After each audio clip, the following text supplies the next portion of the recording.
الآن نأتي إلى مؤلفات الشيخ الصدوق. الشيخ الصدوق هو من المكثرين في التأليف، فقد صنف وألف ما يقارب 300 كتاب، ما بين كتاب وموسوعة ضخمة. ولكن للأسف الشديد أقولها وبمرارة وحرقة وألم أن معظم هذا التراث لم يصل إلينا، وما وصل إلينا من تراث الشيخ الصدوق هو القليل. ومن أبرز هذه المؤلفات والذي يعتبر هو ثاني كتاب معتبر عند الشيعة هو كتاب من لا يحضره الفقيه، وهذا كتاب فقهي فيه 5963 رواية ب4 أجزاء. طبعا إحنا الشيعة كانت عندنا الكتب 5 وليست 4. طبعا إحنا الشيعة عندنا الكتب كانت الأصول الكتب 5 وليست 4. فكان للشيخ الصدوق كتاب ثاني يسمى كتاب مدينة العلم، وهذا الكتاب ذكر في كتب الرجال، ذكره النجاشي والطوسي وإلى آخرهم. وهذا الكتاب من أكبر الكتب الشيعية، حتى أنه أكبر من كتاب من لا يحضره الفقيه. فقد ذكر العلماء بأنه 10 أجزاء، من لا يحضره الفقيه 4 أجزاء، وهذا 10، يعني كتاب ضخم جدا، وقد يكون أكبر حتى من كتاب الكافي.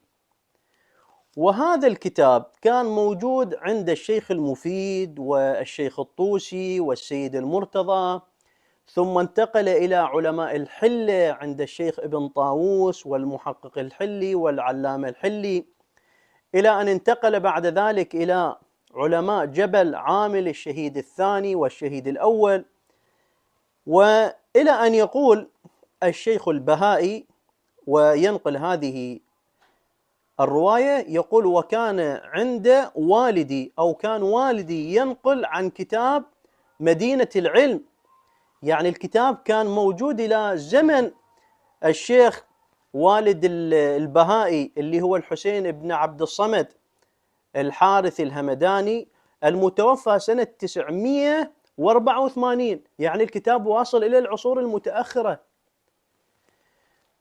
وهنالك كلام طبعا عن هذه النسخة زين. وطبعا والد البهائي في كتاب وصول الأخيار يبين، يقول: وأصول الشيعة 5: كتاب الكافي، من لا يحضره الفقيه، ومدينة العلم.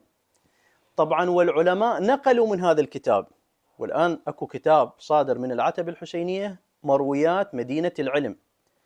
وقد طبعا وكذلك حتى عند الشهيد الثاني كانت أكو نسخة من هذا الكتاب وهذه الموسوعة الضخمة.